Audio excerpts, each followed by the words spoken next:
Oke, berjumpa kembali dengan kita Duo Maut. Dua maut, men. Pause dulu, kita nggak boleh salaman dulu karena masih Iya. dalam suasana social distancing, Physical distancing. walaupun nggak distancing aman. Iya. Kita harusnya 1 meter lebih ya bro. Tapi udah 1 meter karena perut kita agak aerodinamis. Oh saya nggak tuh. Oh, enggak lu enggak ya? Iya, perut gue yang. Oke, tos sekali lagi bro. Oke. Apa kabar bro? Baik. Kayaknya peci dan kacamatanya sangat luar biasa. Yoi, mengikuti pemimpin besar revolusi. Oh ya. Oh by the way, Bung Karno BBR. hari ini berulang tahun yang ke-120 ya? Iya, 6 Juni kan? Ya, beliau lahir 1901. 1901, Sang Putra Fajar. Jangan salah lu nyebutin tempat lahirnya. Di Blitar bukan di Surabaya? Jangan salah lu. Saya lupa tuh, di mana tuh dia? Iya, Di Surabaya? Surabaya. Oh, bukan di Blitar ya? Iya, itu. Beliau dimakamkan memang di Blitar. Iya. Ya, tapi bukan berarti beliau Kelahiran Blitar. walaupun ada yang agak salah. Iya, itu nggak film apa-apa salah. lah. Namanya lupa kan wajar. Iya. Cuma jangan keseringan lupanya. Apa gimana kabarnya bro sekarang? Baik ya, masih aja kita beraktivitas di Siap. seputaran Dunipol, Dunia politik dunia ya. politik. Kita juga olahraga ya. Iya, Kita harus olahraga itu nggak boleh tinggal, men, ya nggak? Itu udah memang ya di saat seperti ini juga kita sangat membutuhkan olahraga ya untuk meningkatkan imun kita. Waduh, saya udah kayak orang departemen kesehatan dulu ya. Kalau kata bagian dari nation Karakter building. Oke. Malam ini kita akan berbicara tentang anak muda yang menghamba kepada kekuasaan atau ya agak beririsan dengan tersebut tentang berkurangnya Daya kritis anak muda terhadap pemerintahan. Gimana bro? Pandangan secara umum dari bro? Ya memang ya, dulu waktu baru-baru reformasi tuh kan ada kalimat berbahasa Inggris yang keren lah. Struggle from within. Jadi lu berjuang dari dalam, merubah dari dalam. Cuma kalau kita hitung ya, dari katakanlah tanggal 21 Mei 1998 Pak Harto turun tuh Sampai sekarang ya. sampai hari ini tuh udah berapa tahun tuh. Kan kita bisa berharap banyak sesungguhnya teman-teman atau senior-senior kita yang sehabis itu masuk dalam arus pusaran politik, arus kekuasaan itu kan bisa benar-benar merubah kan warna demokrasi dan warna pembangunan demokrasi kita kan gitu. Tapi somehow sampai hari ini kita tunggu-tunggu, malah kan kalau hemat gue ya, hemat saya tuh malah ada terjadi penurunan tuh, degradasi. Lo kalau nggak salah ngomong sedikit lapor atau lo misalkan atau lo dianggap tidak Pancasilais atau tidak anti NKRI kan itu gitu. dilakukan oleh banyak senior-senior kita atau yang beririsan dengan senior kita yang justru dulu mereka punya keinginan untuk mewarnai, merubah orde yang justru mereka tumbangkan. Sekarang mereka sepertinya mereka yang diwarnai setelah mereka tercemplung atau apa nih ke dalam orde. Nyungsep men ke dalam. Dia bukan kalau kecemplung ya. Itu kecemplung kan nggak sengaja Nggak gitu. sengaja. Ini Ini kan maksudnya- memang struggle permitin, jadi sengaja menyemplungkan diri gitu. Ironis sebenarnya. Ironis, harusnya mereka lah yang memberikan contoh kepada kita, Iya. adik-adiknya atau generasi terkemudian untuk bisa menunjukkan kepada kita, ini loh sekarang nih demokrasi kita nih seperti ini. Tapi jangan apa-apa ntar lo ngomong ada yang lapor pencemaran nama baik, pakai undang-undang ITE pencemaran nama baik ya kan, atau pasal karet perbuatan tidak menyenangkan gitu kan kayaknya lebay deh politik kalau dikit-dikit begitu ya enggak. Oke, kembali kepada Bung Karno yang sedang berulang tahun hari ini. Beliau kan lahir 1901 ya. Iya. Makanya disebut sebagai putra Sang Fajar. Peralihan abad tuh. Abad ya. Beliau mulai berkarir di politik dalam usia yang sangat muda. Ya. Gue muda banget. Walaupun kita tidak bisa menafikan bahwa beliau mempunyai seorang pemimpin yang sangat luar biasa. Iya. Umar Said. Tapi yang jadi concern saya adalah beliau itu kritisnya sangat luar biasa. Demikian juga pemuda-pemuda yang lain. Iya. Tan Malaka, Bung Hatta, Bung Syahriar, dan banyak pondus kita itu sangat kritis terhadap pemerintah Belanda waktu itu. Kolonial Belanda. Dan fondi-fondi kita itu sangat-sangat muda ya. Saya tidak akan bertanya sedikit tentang Ignatius Slamet Riyadi. Oh, iya. Umur 23 tahun udah jadi jenderal, bro. Iya. Kita 23 tahun dulu ngapain? Iya. Ya karena aja bikin PNI umur berapa? Belum berapa? 21 tahun. 21 tahun, Mendirikan ya. PNI. Sekarang lu 21 tahun masuk partai. paling lo kebagian masangnya itu tuh masang poster, masang apa gitu kan, umbul-umbul. Saya ingat Pak Abdul Haris Nasution menjadi kepala staf Angkatan Darat Kasat dan berpangkat jenderal itu ketika umur beliau 32 tahun gitu. Sekarang umur gitu masih banyak main PUBG, Bro. Nah, yang maksud gua gini, Bro. Anak-anak muda sekarang seperti kehilangan kritisnya, Bro. Bahkan mereka ini ada semacam keanehan, ada semacam apa ya? Lo mau bilang apa? Anti klimaks? Mungkin antitesis. Iya, antitesis. Di mana mereka justru mengkritik orang yang mengkritik pemerintah gitu loh, Bro. Ini kan luar biasa absurdnya gitu loh. Iya, absurd. Fitrahnya anak muda itu adalah kritis dan melawan. Itu udah sunatullahnya. Nah, sekarang seperti ente bilang pertama tadi, kok anak muda aja jadi seperti ya begitu-begitu semua gitu. Gimana, Bro, ini menurut Bro? Jangan-jangan kan lo bicara irisan nih. Ada irisan dari kepentingan mereka sebagai pebisnis, who knows? Kepentingan mereka sebagai politisi, who knows?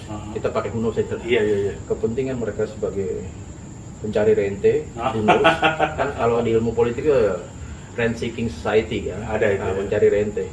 Nah, mereka butuh kekuasaan. Nah, jadi akhirnya bukannya mereka mewarnai kekuasaan, tapi mereka mengemis kepada kekuasaan, menghamba-hamba lah kepada kekuasaan. Akhirnya, instead mereka mengeluarkan daya kritisnya, senjatanya kan daya kritisnya. Malah mereka, ya sudah, ABS. Asal Bapak senang. Nah, itu dia. Banyak sih contoh-contohnya kalau kita sebutin satu-satu, tapi kan nanti kita dianggap fitnah, kan gitu. Atau menjelekan satu kelompok, kan gitu, ya kan. Meskipun kita kritik juga nanti bisa diserang juga oleh orang yang bersikap kritis seperti itu. Nanti kita dianggap apa tuh? Wah, pencemaran nama baik. Padahal ini sebenarnya kita mau menggugah. Ini sebenarnya gua timbul sedikit kecewa nih sama yang disebut generasi milenial. Banget, Bang. Saya juga tuh. Ini kan beberapa waktu lalu ada nih, ya ini sih orang udah bukan rahasia umum lah, udah udah publik udah tahu lah ya, ada staf khusus presiden yang akhirnya mengeluarkan surat yang tidak pada tempatnya dan juga sering kali mengeluarkan statement yang justru merugikan Bapak Presiden kita sendiri. Dan itu suratnya secara tata administrasi negara kacau lah, hukum administrasinya terabas lah gitu. Ini dari generasi yang dibangga-banggakan saat ini, generasi milenial. Harusnya kan mereka sangat hati-hati dan bahkan mungkin membisikkan Bapak Presiden dan jajarannya, ini do and don'ts gitu. Kira-kira ini masyarakatnya seperti ini, dinamikanya, kehidupannya seperti ini. Harusnya mereka bikin memberikan masukan supaya policy atau kebijakan yang hadir di tengah-tengah masyarakat itu kental warna perubahannya. Gitu. Ini justru mereka jadi semakin seperti Bung bilang tadi, Bung kalau begini gue lagi pakai topi gitu. Besar nih gue nih. Jadinya seperti mereka hanya numpang cari sesuatu aja. Jadi mereka akhirnya jadi pemburu rente, bagian dari rent seeking society. Padahal harusnya kan anak-anak muda, generasi milenial, mereka dianggap paling tahu situasi yang paling zaman now lah, paling update tentang informasi dengan kecanggihan dunia teknologi informasi sekarang. Mereka tentu paling terdepan dalam membawakan sesuatu informasi. Tapi justru mereka sendiri, generasi milenial sendiri, kita tidak menyebut stafsus tadi ya, stafsus tadi maksudnya rata-rata anak-anak milenial sekarang seperti kehilangan daya kritisnya, seperti kehilangan daya nalarnya, dan seperti kehilangan apa ya? Akhirnya melemahkan bargaining position anak muda, Bro. Iya. Anak muda dianggap sekarang kalau aja gitu. Lu gitu-gitu juga. Sama aja kayak generasi-generasi ya. Padahal tahun 70, tahun 80 itu dunia pergerakan anak-anak muda itu sangat luar biasa gitu ya. Panas bro ya gitu ya. Dulu, Bro. Oke. Kalau nggak keselak lu. Iya, yang gue mau katakan gini. Sampai hari ini kan kita menanti nih. Kira-kira apa sih titik pembeda antara generasi sebelumnya 98, 80-an, 70-an, bahkan 60-an gitu dengan generasi milenial. Harusnya kan mereka nih yang sekarang menjadi, dan harusnya mereka berjarak nggak sih sama kekuasaan? Harusnya, kalau menurut gue mereka harus berjarak sama kekuasaan. Harus berjarak gitu. Jadi ada warna tersendiri dalam pembangunan demokrasi kita. Kalau enggak, apa bedanya dengan senior-seniornya yang malah dilumuri gitu, bukan mewarnai, dilumuri gitu. Menjorokkan diri gitu. Jadi gua agak skeptis kalau kita bisa nemuin siapa tuh bro yang di Hong Kong yang anak baru usia 19 tahun tapi bisa menggerakkan kemana-mana. Gua kayaknya agak skeptis kita. Dan memang kita harus skeptis. nggak boleh pesimis. Iya. Kita harus skeptis, kita harus mempertanyakan segala sesuatunya. Sekarang kenapa anak Indonesia nggak ada yang seperti itu? Ya. Maksudnya bukan nggak perlu demo atau apa. Tapi gini, apa tuh tekanan-tekanan dari mana-mana tuh 80-an juga kehidupan di kampus dengan mahasiswa juga demikian dengan ada NKK ada BKK ya demikian ditekan, jadi mereka akhirnya mencari saluran-saluran sendiri gitu. Sekarang kayaknya karena terlalu bebas jadi malah nggak ada kegiatan sama sekali gitu. Iya. Kita nggak melihat ada organisasi kampus yang sekarang punya daya gebrak yang luar biasa. Meskipun nanti mereka protes, kata siapa organisasi gue? Pasti gitu ya. Kan apalagi yang kelompok tertentu tuh. Iya pasti ya kan? pasti. Nah, tapi gue mau ngutip gini. Gue pernah Prof. Salim Said tuh bilang, gimana bangsa kita mau maju? Kita Tuhan aja kita nggak takut ya, gitu. Terus kita ngelola negara ini amatiran, ya nggak? Ya sumpah aja. Masa lalu besok melanggar sumpah, it's okay. Bahkan lu diapresiasi, lu dihormati, pakai rompi warna tertentu tuh, orang malah ketawa-ketawa. Ada belain gitu ya. Maksud gue. Dan kita nggak punya merasa, kita tidak merasa punya ancaman, threat. Kan kalau Prof. Salim Said bilang kita harus punya threat. Israel dengan Arabnya, ya nggak? Australia dengan Indonesia. Australia dengan Indonesianya. Singapura dengan etnis Tionghoa di Lautan Melayu kan gitu-gitu. Iya. Kita merasa nggak punya tren. Jadi akhirnya begini gitu. Iya, jadi merasa nyaman aja ya kan, nyiur melambai. Iya, akhirnya itu yang kembali kita concern kita kepada anak-anak muda yang menghamba uang, hamba pada kekuasaan dan juga kurangnya kritis anak muda ini udah dalam tahap keprihatinan dalam berbagai platform, katakanlah dalam seni itu juga tidak ada perlawanan terhadap kekuasaan.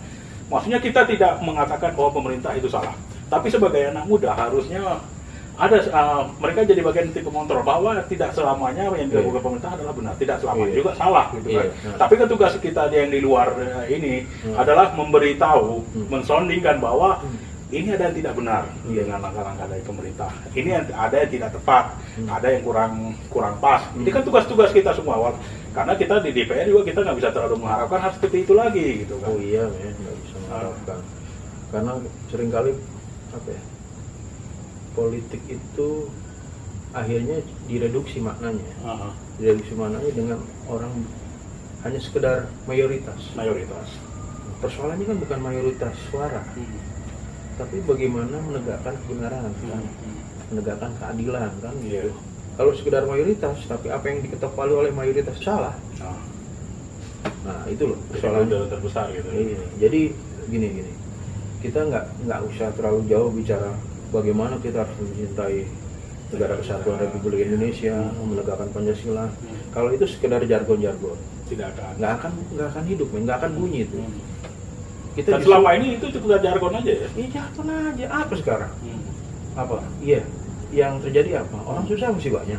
Anak terlantar, importasi juga dan importasi. Emang itu menggambarkan pasal 33 Undang-Undang Dasar kan enggak?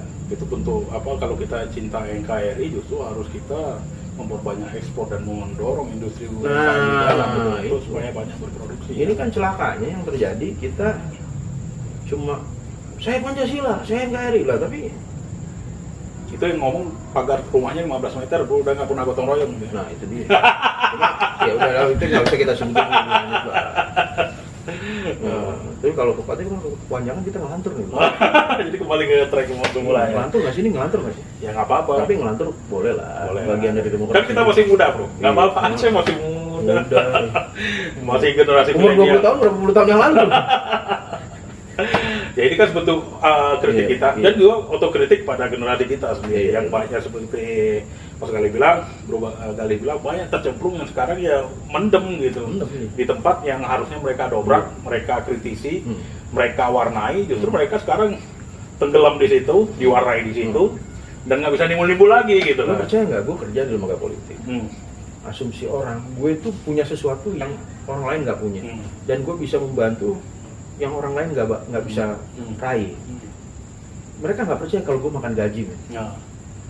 Ada proyek-proyek nggak? Gila kali gue. Dikira canggar kali lu bro. Kali canggar, kali caloan gue. Dan itu mereka mempersuasi gue sedemikian rupa. Dan itu anak muda loh. Yang mempersuasi gue bukan orang tua loh. Allah bisa apa yang bisa diolah? Nah ini bahasa diolah ini. Diolah ini. Ya sedemikian rupa anak muda ya sekarang. Anak muda men. di bawah 40 tahun bahkan baru early 30 gitu ya. Iya. Tapi pikirannya udah seperti itu ya. Walaupun nggak semua ya. Nggak semua, ada masih. Kita- Bahkan politisi pun yang senior itu juga masih banyak yang memiliki integritas. Masih banyak. Ya kita emang nggak menyamaratakan. Iya, jangan main dikotomi lah, jangan dikotomi lah gitu. Jadi salah satu menjadi menyengsarakan, oh enggak ya, salah. Ya gitu, maksudnya anak muda yang harusnya bersikap seperti itu, ya seperti Bro Gali bilang tadi, sunatullah anak muda itu kritis. Melawan. Kalau enggak bukan anak muda namanya gitu kan. Bahwasanya dalam melawan itu ada derajat kesalahan wajar. Ya, gitu.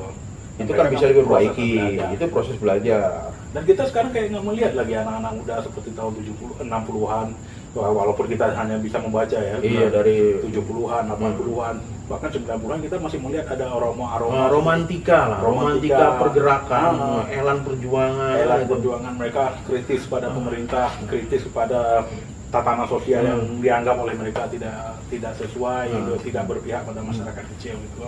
Nah sekarang seperti hilang gitu. Anak-anak milenial ini seperti nggak semua emang ya, nggak semua, masih ada sih. Kita masih punya harapan adik-adik masih banyak yang bersikap kritis, itu tidak bisa kita pungkiri, masih ada. Tapi sebagian besarnya seperti terserap semua gitu ya. Terserap bahwa mengatakan bahwa ini paling bagus, ini tidak boleh diganggu-ganggu gugat gitu. Iya, sampai kepada titik di mana kita seperti kehilangan harapan pada anak-anak muda. Meskipun kita nggak boleh kehilangan harapan. Apalagi kita kehilangan harapan kepada Tuan Guritno, Sophia Latjuba, nggak boleh kita. Jangan ya. Itu nggak boleh itu. Bung Karno sendiri kan menaruh harapan yang sangat luar biasa pada anak muda. Berikan 10 anak muda, aku akan guncang dunia ini. Beliau karena anak muda itu punya tempat yang sangat spesial dalam setiap perjuangan, gitu kan. Che Guevara baru berumur berapa sih? Iya. Fidel Castro dan Che Guevara baru berumur berapa sih ketika mereka menumbangkan diktator Fidel Batista ya? Mereka masih umur 30-an. Iya. Sekarang 30-an mikirnya, gue bisa dapat apa dari kekuasaan? Dari nyender kekuasaan berapa? Apa? Dekat-dekat kekuasaan gue dapat rente apa gitu? Iya. Dapat proyek apa nih? Nah, berapa persen yang gue dapat? Nah gitu? Itu Bung Rahel sudah membeberkan semua. Itu kita harus ada konklusi nih. Konklusinya apa? Nah, Bung coba Bro Gali yang konklusikan apa nih tentang anak muda ini yang menjadi bisa kita tarik garis lurus apa bukan satu kesimpulan. Bentar gua ngopi dulu Bang. Kalau nggak ngopi nggak ngalir nih aturan. Ini kopi juga dulu Bro. Nggak ada revolusi kalau nggak ada ngopi bos. Ya, tapi itu kopi yang dibikin dengan sederhana cara dulu, Bro. Bukan dibikin oleh korporasi sukses. Sekarang Bro tahu nggak? Ada satu. Ini ambil preferensi dong. Gue belinya di korporasi besar nih. Makanya ada satu. Padahal gue tadinya mau belinya Starling loh. Starlingnya nggak ada. Iya. Ada satu warung tempat beli kopi yang terkenal ini. Itu untuk mendirikan satu cabangnya aja 500 juta, Bro. Jadi emang dia dapat dana yang luar biasa dari bank atau dari pendanaan, karena emang orang lagi gila kopi sekarang gitu kan. Tapi konklusi dulu nih anak muda nih. Ya, kembali ke Bro Gali. Apa konklusinya sekarang? Jadi gini, gua nggak mau lihat harus ada dikotomi muda dan tua. Karena jangan-jangan kita salah juga kalau mendikotomikan anak muda itu adalah perlawanan, anak muda itu adalah perubahan. Kita berharapnya kan begitu. Iya. Karena ukuran-ukuran sosiologis, ukuran-ukuran akademis, historis dan seterusnya, ya anak-anak muda itulah yang melakukan perubahan. Perubahan besar, revolusi, maka itu semua anak-anak muda, orang-orang muda terpelajar, terdidik. Kelas sosialnya kelas sosial terdidik anak muda, dan itulah sejarah membuktikan begitu. Tapi kenyataannya kalau kita pakai dikotomi itu, jangan-jangan dalam kasus Indonesia kita terjebak nih. Terjebaknya gimana? Terjebaknya jangan-jangan kita menaruh harapan yang terlalu besar. Terlalu besar pada anak muda? Ya harusnya kita menaruh harapan besar pada anak muda, tapi kenyataannya, apalagi generasi milenial nih, malah bagian dari siklus yang kita benci gitu. Mereka akhirnya bagian dari permainan kekuasaan. Nggak apa-apa bagian dari permainan kekuasaan, tapi mereka yang mewarnai.